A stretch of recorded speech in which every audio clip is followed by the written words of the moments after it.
एक बूढ़ी माँ की दर्द भरी कहानी। 3 साल हो चुके थे बेटे को अपना घर छोड़कर विदेश में बसे हुए। इन 3 सालों में बूढ़ी माँ और ज़्यादा बूढ़ी हो गई थी। 75 वर्ष की उम्र में सुलोचना देवी की याददाश्त काफ़ी कमज़ोर होती जा रही थी। उन्हें रोज़मर्रा की चीज़ें याद न रहतीं, लेकिन जो उन्हें हमेशा याद रहता वह था उनका बेटा। दिन हो या रात, एक पल भी ऐसा ना होता जब उन्हें अपने बेटे की याद ना आती। दूसरी तरफ बेटा था जो साल भर में एक आध बार अपनी माँ को फ़ोन कर लिया करता और 1-2 मिनट से ज़्यादा बातें भी ना किया करता। फिर भी यह बूढ़ी माँ टकटकी लगाए अपने बेटे का इंतज़ार करती रहती। एक दिन बेटे का विदेश से फ़ोन आया। हेलो हेलो, सुन रही हो ना माँ? अनिल बोल रहा हूँ, तुम्हारा बेटा। कैसी हो माँ? मैं ठीक हूँ बेटा। तुम, बहू और मेरा पोता कैसा है? माँ ने पूछा। सब अच्छे हैं माँ। मैं अगले हफ्ते गांव आ रहा हूँ माँ तुम्हें लेने। अब हम सब साथ में ही लंदन में रहेंगे।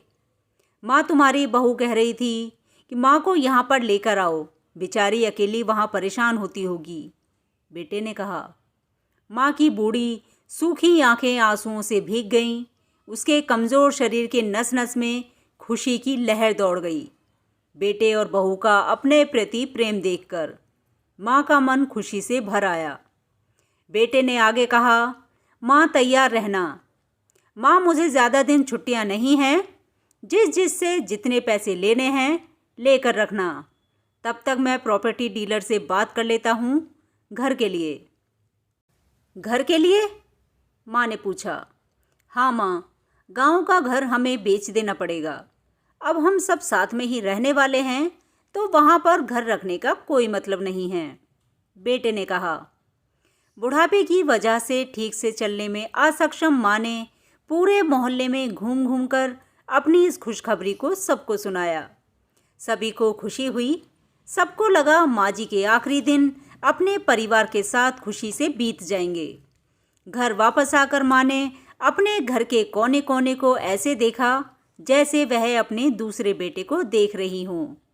देखे भी क्यों ना, उस घर को अपने बेटे से कम थोड़ी समझा था।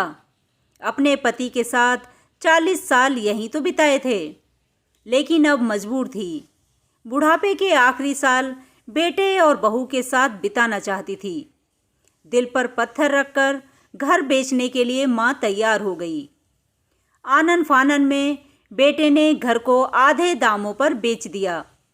माँ ने ज़्यादा नहीं, लेकिन जिन चीज़ों से दिल लगा था उन चीज़ों को समेटा और बेटे के साथ टैक्सी में बैठकर एयरपोर्ट के लिए चली गई। एयरपोर्ट पर आकर बेटे ने माँ से कहा, माँ, तुम यहाँ बेंच पर बैठो, मैं सामान और बोर्डिंग पास की जांच करा कर आता हूँ। वहाँ वक्त लगता है और खड़ा रहना पड़ता है, तुम्हें तकलीफ़ होगी। तुम यहीं आराम करो, मैं यूं गया और यूं आया। माँ बेंच पर बैठ गई और बेटा अंदर चला गया। काफ़ी समय हो गया, बेटा वापस नहीं लौटा। माँ सोचने लगी, ज़्यादा भीड़ होगी इसीलिए देर लग रही होगी। अंधेरा होने को आया, अब तो लोगों की चहलकदमी भी कम होने लगी थी। माँ को अब चिंता होने लगी। एक कर्मचारी ने आकर पूछा, किससे मिलना है माँ जी आपको? यहाँ पर क्यों बैठी हैं? डरती हुई आवाज़ में सुलोचना देवी बोलीं, मेरा बेटा अंदर सामान की जांच कराने गया है। लंदन जा रहे हैं हम। क्या नाम है माँ जी आपके बेटे का? कर्मचारी ने पूछा। अनिल नाम है मेरे बेटे का, सुलोचना देवी ने बताया। कर्मचारी अंदर गया और थोड़ी देर बाद बाहर लौटा। उसने सुलोचना देवी से कहा, माँ जी, लंदन जाने वाली फ़्लाइट तो दोपहर में ही जा चुकी है और आपका बेटा भी उस फ्लाइट में बैठकर लंदन जा चुका है।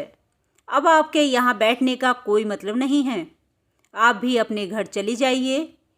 क्या जा चुका है और मैं घर चली जाऊँ? घर? माँ की आंखों से आंसुओं के सैलाब उठने लगे। जैसे तैसे माँ घर पहुँची, जो अब उसका था ही नहीं, बिक चुका था। वो वहीं बरामदे में तुलसी के पास सो गई। घर के नए मालिक को उस पर दया आई तो एक कमरा किराए से उसको दे दिया। पेंशन के पैसों से खाना और किराए का बंदोबस्त हो जाता था। दिन बीतने लगे। कुछ दिनों बाद घर के नए मालिक ने सुलोचना देवी से कहा, माँ जी, आप अपने रिश्तेदारों के यहाँ पर जाकर क्यों नहीं रहती? इस उम्र में आपके लिए वहीं अच्छा होगा। अच्छा तो होगा, लेकिन अगर मेरा बेटा वापस आया तो उसका ख्याल कौन रखेगा? मेरा बेटा बहुत भोला है, उसे अपना ख्याल रखना बिल्कुल नहीं आता। मैं कहीं नहीं जाऊंगी, क्या पता कब उसे मेरी ज़रूरत पड़ जाए, माँ ने कहा। तो उम्मीद करते हैं कि आपको ये कहानी पसंद आई होगी। तो ऐसी ही वीडियो देखने के लिए प्लीज़ हमारे चैनल को सब्सक्राइब कीजिए, वीडियो को लाइक शेयर और कमेंट कीजिए। और आप सभी का बहुत बहुत धन्यवाद।